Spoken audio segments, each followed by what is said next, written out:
We're cutting up some 10-inch pipe about 2 foot long. We're going to make some holders to put our acetylene and oxygen cylinders on our cutting cart that we showed y'all in the past.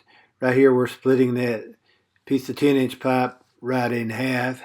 Now we're cutting some 1/4-inch plate. Appreciate y'all stopping by John's Texas Workshops, and we're going to show you how we added this to our cart. We're going to get that piece of 1/4-inch plate cut down and get it ground and be setting it on the cart here. We got it welded to the bottom for the plate. You can see down there. And now we're lining up that split 10-inch pipe. This is going to be the oxygen side.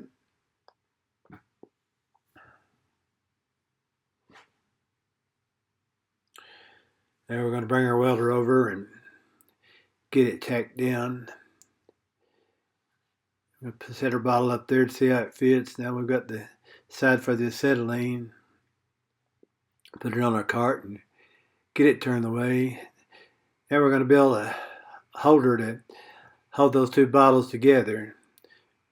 We got it bent, ends bent. We're going to bring it over the drill press and drill us that 1/2-inch hole in there so we can put that strap on a 6-inch by 1/2-inch bolt that I welded to the cutting cart's frame. Fits on there really nice. Just takes a 3/4-inch wrench every time, and it sure holds those bottles securely. Give it just a little bit tightening with a wrench. There's our finished product.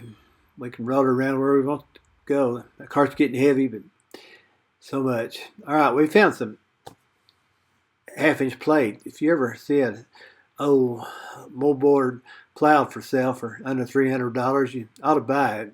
It's amazing how much iron are in those old plows, and they're not used anymore, and they're so cheap. So we're going to cut these two plates in half. One of them's got some extra welding that we don't need, and we're just going to size this where it'll fit that vise. We found that vise over in the corner of our shop. It hadn't been used for years, and it's got a nice pipe vise on the bottom side of it. That's mainly what we want to use it for.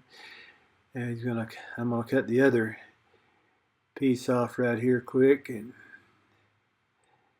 then we'll take it over and grind it, make it a little bit smoother. It's far from perfect, and it works for our projects.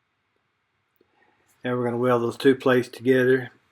I know you can go buy a piece of metal, but it's more fun for us to find used stuff and reuse it. It's a lot cheaper too. So I got getting those two plates welded together. I still use a stick most of the time. We do have a wire welder, but I'm just a stick person. Going to drill a 3 pilot holes where we got it marked for our vise. And it sure makes blowing those holes through easier if you have a 1/4-inch hole in there. Here I'm getting ready to cut the holes. Now we're going to mount the plate to the other end of the cutting table. I can get it held up there right. Get my hood down and see if we can get it tacked up there.